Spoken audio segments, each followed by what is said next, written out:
Boa noite, irmãos. Nós estaremos hoje estudando 2 Coríntios, capítulo 5. Gostaria de convidar então o irmão Álvaro para fazer a leitura do capítulo 5 para a gente, por gentileza.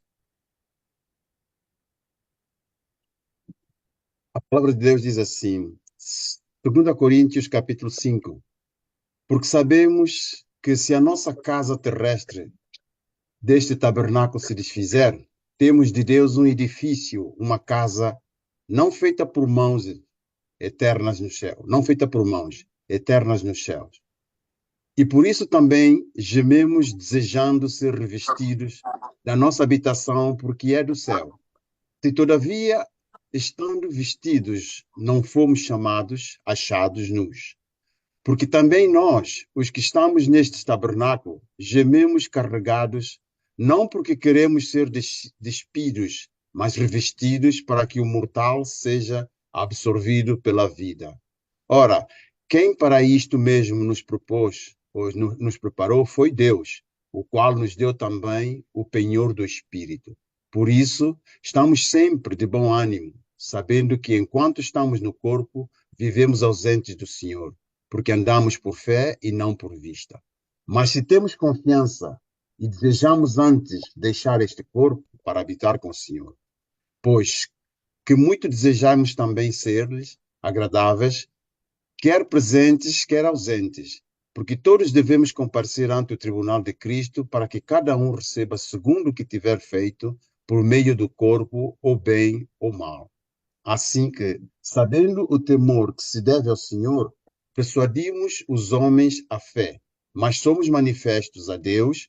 Espero que nas vossas consciências sejamos também manifestos, porque não nos recomendamos outra vez a vós, mas damos-vos ocasião de vos gloriardes de nós, porque tenhais que responder aos que se gloriam na aparência e não no coração. Porque se enlouquecemos, é para Deus, e se conservarmos o juízo, é para vós. Porque o amor de Cristo nos constrange, julgando nós assim, que se um morreu por todos, logo todos morreram. Se ele morreu por todos, para que vivamos, para que vivem, não vivam mais para si, mas para aquele que por eles morreu e ressuscitou. Assim que daqui por diante a ninguém conhecemos segundo a carne, e ainda que também tenhamos conhecido Cristo segundo a carne, contudo, agora não o conhecemos deste modo. Assim que se alguém está em Cristo, nova criatura é. As coisas velhas já passaram, eis que tudo se fez novo. E tudo isto provém de Deus, que nos reconciliou consigo mesmo por Jesus Cristo e nos deu o ministério da reconciliação. Isto é Deus, isto é, Deus estava em Cristo, reconciliando consigo o mundo, não lhes imputando os seus pecados, e pôs em nós a palavra da reconciliação, de sorte que somos embaixadores da parte de Cristo, como se Deus por nós rogasse. Rogamo-vos, pois, da parte de Cristo, que vos reconcilieis com Deus. Aquele que não conheceu o pecado, o fez pecado por nós, para que nele fôssemos feitos justiça de Deus. Amém, meus queridos. Só, primeiramente, a gente enfatizar algo aqui antes da gente começar. Eu tenho tentado trazer o estudo de uma forma bem objetiva, de uma forma bem simples, às vezes até procurando não entrar em muitos pontos teológicos profundos.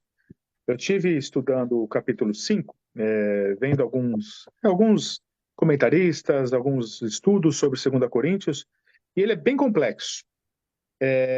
Existem várias linhas de segmento, várias linhas de interpretação, e eu confesso que se eu for trazer uma parte teológica tentando explicar vários tipos de visão, eu acredito que o estudo não será algo proveitoso, mas sim algo que vai, às vezes, confundir a gente. Então, o que eu tenho tentado fazer é trazer o estudo, tentando trazer aqui a motivação do apóstolo Paulo, tentando trazer a linha cristocêntrica dele, que isso seja bem enfatizado, né? Então, esse tem sido o meu objetivo, né? Trazer aqui realmente a motivação do apóstolo Paulo, contextualizar ali direitinho de uma forma bem simples e objetiva, para que a gente possa entender aqui o livro de segundo, a carta, né, de segundo a Coríntios. Então nós vemos aqui que Paulo, ele começa no capítulo 5 dizendo, sabemos que, ou no caso, por que sabemos? Isso está, na verdade, totalmente ligado com o que ele disse no capítulo 4, né, nos versículos finais que nós vimos, os versículos 16 a 18, onde ele fala sobre o desígnio e, o efeito ali das aflições que ele sofria. E isso após Paulo expor que ele passava pelo que ele passava, mas ele nunca tinha sido desamparado pelo Senhor. Porque o seu poder ali, ele vinha do próprio Deus. Deus estava com o apóstolo Paulo. E era necessário que ele passasse por todas as tribulações e todas as lutas que ele passou. Nós discutimos bastante, né? Falamos bastante sobre o versículo 7 do capítulo 4, na semana passada, onde ali nós falamos sobre o vaso de barro, né? Que carregava ali um tesouro incalculável. O vaso de barro era Paulo, que tinha que ser quebrado para que o tesouro incalculável ali, que é o conhecimento de Deus, fosse revelado. E assim, resumindo um pouquinho ali o contexto em que Paulo estava, ele entra no capítulo 5 dizendo: sabemos que, ou porque sabemos. E Paulo começa a lembrar o que ele ensinou em 1 Coríntios, no capítulo 15, ali aquele capítulo sobre a ressurreição, e também lembrando também o que ele ensinou em 1 Tessalonicenses ali sobre o arrebatamento ali dos santos e o dia ali do Senhor. Lembrando que Paulo escreveu 1 Tessalonicenses no ano 51, em Corinto mesmo, na própria ali na cidade de Corinto. E 1 Coríntios foi escrito entre 55 e 57, desculpa. Então Paulo introduz o conhecimento da vida vindoura que não se origina em nossas mentes humanas, né? Pelo Espírito Santo, Deus nos revela a certeza da nossa própria imortalidade, de maneira que nós possamos ali alegremente esperar, né? E que nós um dia nos iremos encontrar com a morte, né?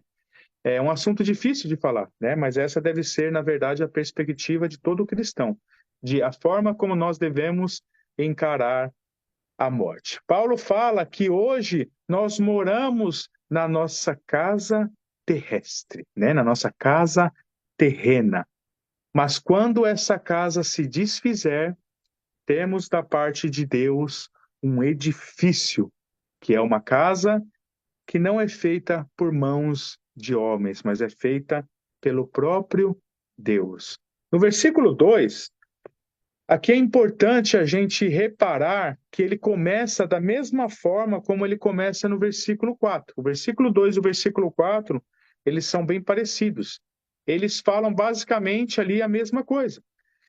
Desta maneira, Paulo enfatiza o fato de que agora nós gememos em nossos corpos físicos, ao mesmo tempo que nós desejamos ser revestidos com a roupa de Deus, né, que Deus nos dá. Nestes dois versículos, né, nos versículos 2 e versículo 4, ali eles enfatizam o seu pensamento como explicação do versículo 1, né, que é um sentimento de certeza ali para onde nós iremos, né? O verbo gemer, né? Normalmente nós vemos como uma expressa ideia de aflição, né? Ou uma expressão de aflição e dor. No entanto, aqui mostra a expectativa da esperança vindoura e da certeza que esse mundo passageiro passará e que um dia nós iremos morar com o nosso maravilhoso Senhor Jesus Cristo. No versículo 3, é uma aplicação, na verdade, do versículo 2. E como tal, aqui está mencionando e está ali plenamente de acordo com ele, né? A ênfase do discurso de Paulo continua do versículo 2 ao versículo 4, de modo que o versículo 3 converte assim num comentário parentético ali de ajuda. Paulo, ali ele suspira pela volta de Cristo, onde o seu corpo físico ali será coberto por um corpo celestial. Ele fala da ideia da morte, porque então a sua alma ficará sem vestimenta. Aqui no caso falando, né, sem o corpo, ela se achará nu. Paulo chamou ali a existência sem corpo, né? Um corpo, né, de nu ali, porque os seres humanos eles não foram criados para existirem como meros espíritos, né? Isso é tão antinatural como a nudez depois da queda. Isso é bem interessante esse ponto, meus queridos. O espírito, ele deve ser habitado em um corpo. Notem que até depois da ressurreição, nós não seremos, no caso, meros espíritos. Nós teremos também um corpo, mas será um corpo glorificado. Então, nós vemos que tanto aqui na terra, como lá no céu, nós não seremos meros espíritos. Aqui nós temos um corpo, onde o nosso espírito habita. E lá no céu também não seremos meros espíritos, mas também teremos um corpo. Um corpo glorificado pelo Senhor. No versículo 4, ele enfatiza o que ele disse no versículo 2, né? Dizendo que estávamos nesse tabernáculo, nesse corpo, não querendo ali ficar nu ali, né? Sem corpos, né?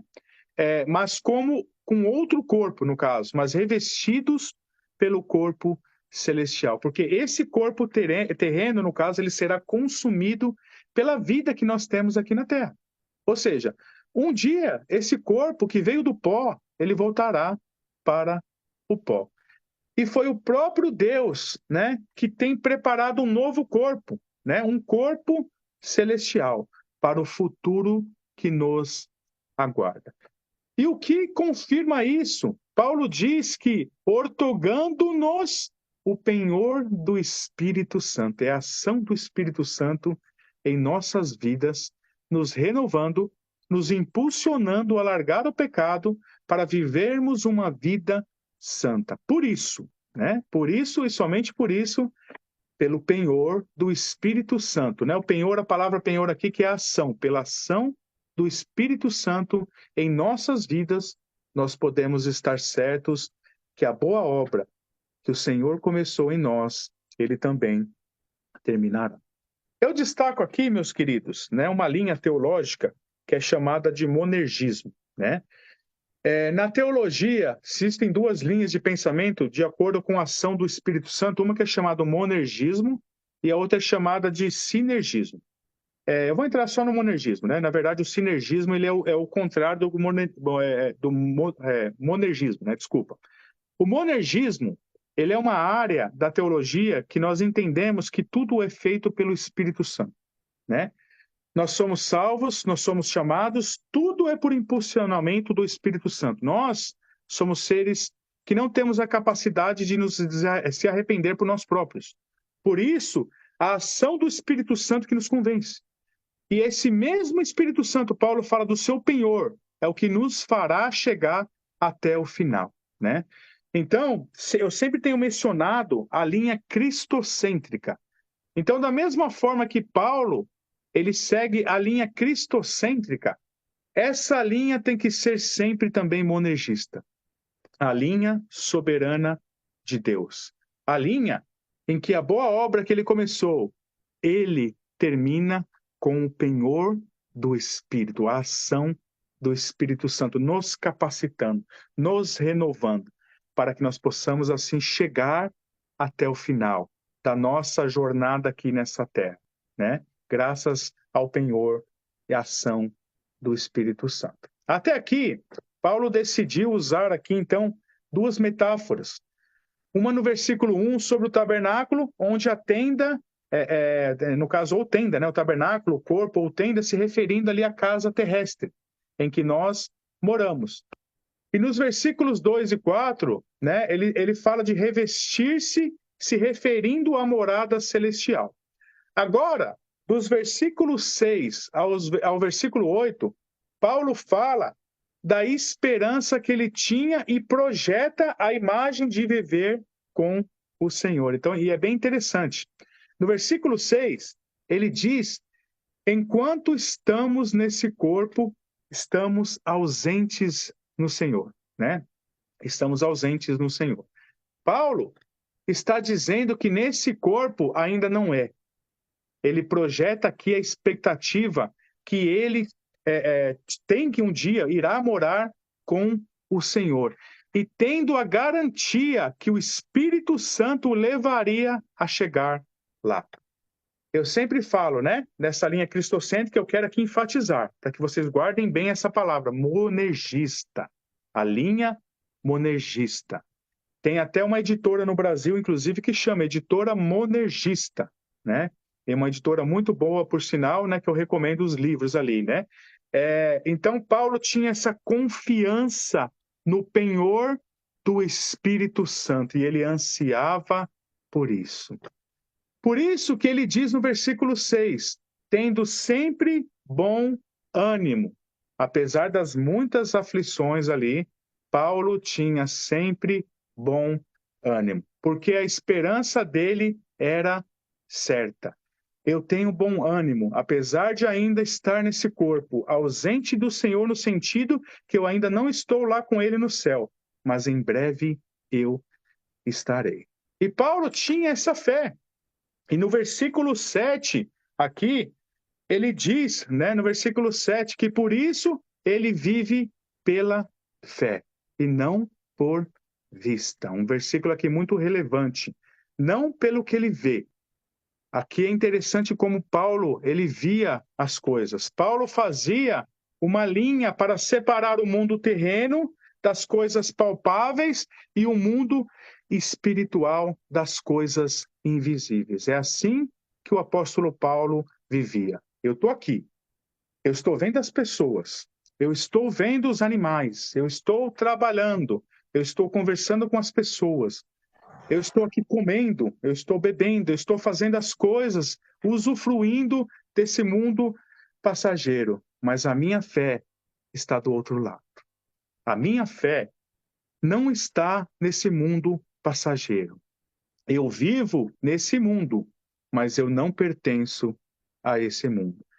Eu não vivo pelas coisas que eu vejo, mas pelas coisas que eu não vejo. Eu vivo pela fé no Senhor Jesus Cristo. E o meu anseio é de morar com Ele. Esse era o maior foco do apóstolo Paulo. Essa é a pergunta, meus queridos, que eu faço para cada um aqui de vocês. Você, como o apóstolo Paulo, vive pela fé? Ou você vive pelo que você vê? A sua esperança é a mesma esperança do apóstolo Paulo? A sua esperança, a sua expectativa é a mesma expectativa do apóstolo Paulo, que era de morar com o Senhor? Ou você está mais focado nas coisas passageiras desse mundo? O foco principal, meus queridos, deve ser sempre lá, nunca aqui. Na linha cristocêntrica e também na linha monergista, no caso, né, de Paulo, que nós vivemos pela fé e não vivemos pelo que nós vemos. O que é viver, meus queridos, pela fé? Vemos 3 vezes essa frase que diz que o justo, ele viverá pela fé. Sendo que a frase, o justo viverá pela fé, ela foi mencionada a primeira vez na Bíblia pelo profeta Abacuque ali. E ali nós vemos que quando o povo caldeu tentou invadir ali a Babilônia, Abacuque se indignou e orou a Deus. E ele esperou a Deus. E Deus deu a resposta para ele, dizendo que ele deveria confiar no Senhor e que o justo deveria viver pela fé. Independente ali daquelas circunstâncias, eles deveriam viver pela fé. Então é essa circunstância que essa frase se origina, né? Você só pode ter fé em meio de aflição e sofrimento, meus queridos, se você tiver a mesma perspectiva do apóstolo Paulo. né? A que ele tem aqui no versículo 8. Entretanto, estamos em plena confiança, preferindo deixar o corpo e habitar com o Senhor, né? Nós devemos ter essa mesma perspectiva e anseio do apóstolo Paulo, de deixar esse corpo. Paulo pensava nas coisas de lá e não nas coisas daqui. E Paulo continua no versículo 9 dizendo: porque é isso que ele sempre se esforçava e que sempre fazia o que era agradável. Isso porque todos nós compareceremos ao tribunal de Cristo, pelo bem ou pelo mal que nós fazemos. Esse versículo, meus queridos, pode ser muito mal interpretado nos nossos dias, né? Muitos acreditam que Paulo estava ali incentivando as pessoas a terem medo de Deus. Na verdade, Paulo não está com medo de Deus aqui. Ele era um homem de Deus que sabia para onde ele ia e para onde ele foi, no caso. Na verdade, nós devemos entender o contexto que estava acontecendo aqui.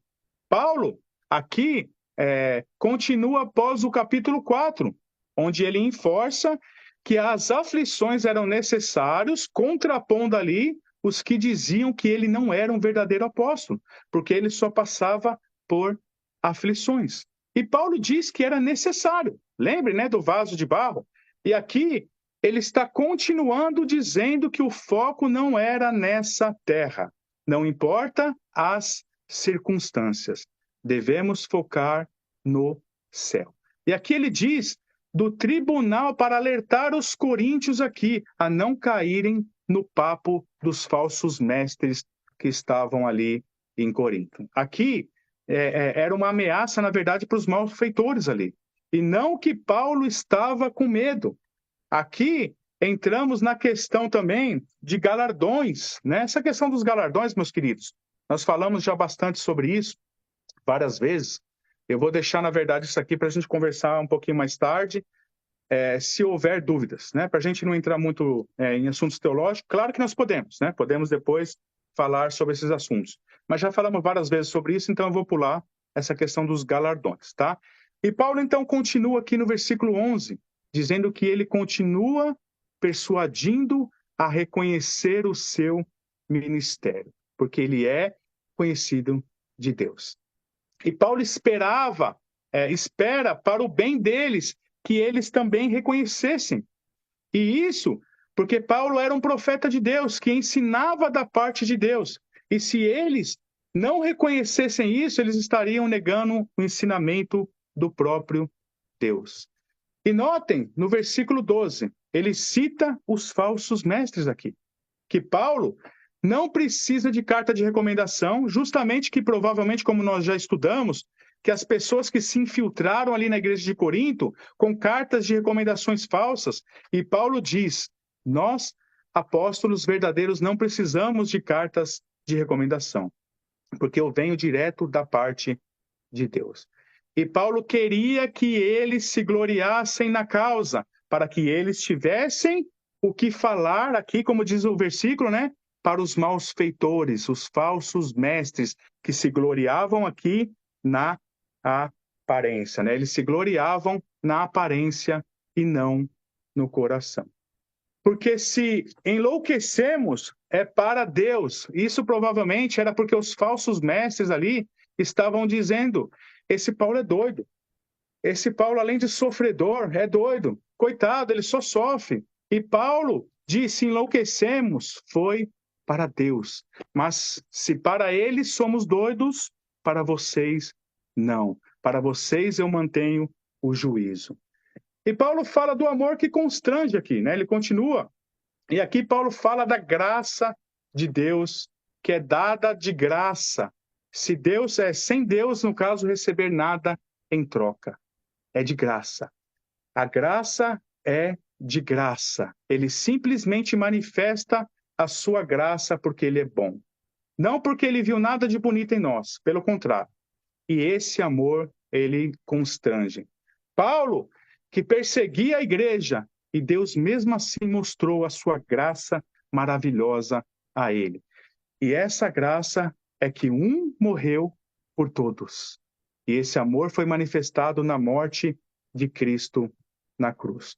E logo, se ele morreu, todos também morreram, né?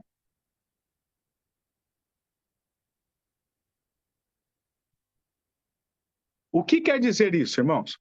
Porque Jesus morreu, nós também devemos morrer com ele.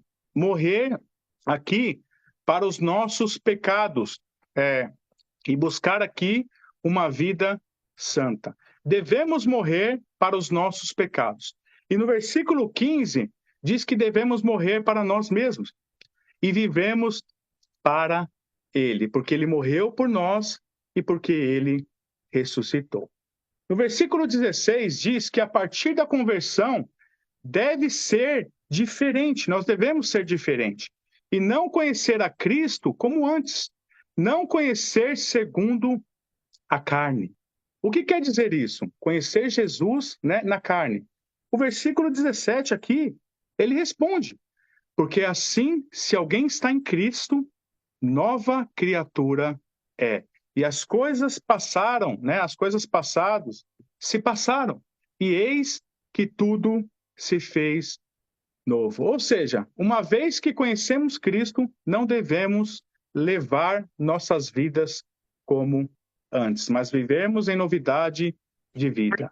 O cristão não vive na carne, seguindo as suas paixões, mas ele nega a si mesmo para viver uma vida com Cristo. Versículo 18 aqui nos diz que tudo provém de Deus. Mais uma vez aqui, meus queridos, a linha monergista. Ele nos reconciliou com Cristo e nos deu o ministério da reconciliação, a saber que Deus estava em Cristo, reconciliando aqui o mundo, né? O mundo aqui que é pessoas de todas as tribos e todas as nações, e não imputando aqui as suas transgressões, de forma que uma vez que nós reconciliamos, nos arrependemos e nos voltamos para Cristo, né?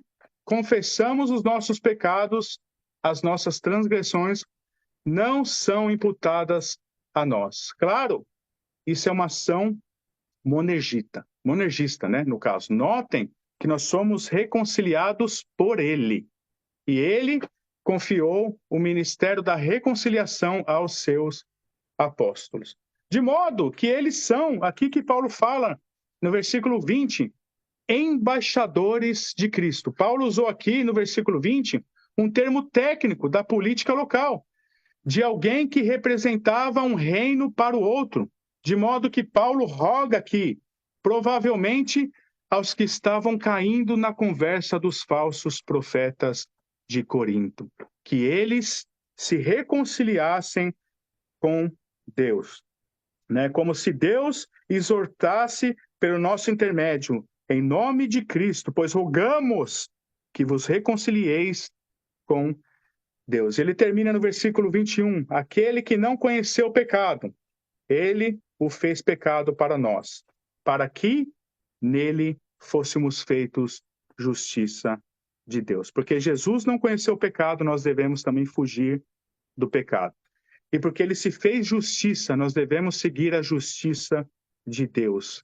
E esse é o alerta onde Paulo termina o capítulo 5 aqui aos Coríntios. Meus queridos, aqui é curto também, como eu disse, eu quero ser bem objetivo, né? E depois a gente pode entrar em assuntos mais doutrinários, né? Ou mais teológicos, tá? Mas aqui, em resumo, é isso. A linha, uma coisa que eu quero terminar, meus queridos, dizendo, a linha monergista. Sempre lembrem disso. É a ação do Espírito Santo. Paulo confiava no penhor do Espírito Santo. Lembre-se disso, irmãos. Às vezes a gente tenta convencer as pessoas, mas não é nós que convencemos as pessoas. É o Espírito Santo. Por isso que nós devemos pregar, sim, mas nós devemos também orar, sempre confiando na ação do Espírito Santo. Porque nós fomos convertidos pela ação do Espírito Santo. E nós chegaremos lá também porque ele continua atuando em nós. Então nós devemos entender essa linha do apóstolo Paulo, que é totalmente cristocêntrica e totalmente monergista, que depende do penhor e da ação do Espírito Santo. Amém? Eu vou pedir então para o irmão Horácio então terminar e fazer uma oração para a gente. Primeiro eu vou pedir para a Valquíria então terminar a gravação e aí o irmão Horácio em seguida pode fazer a oração para a gente. Por favor.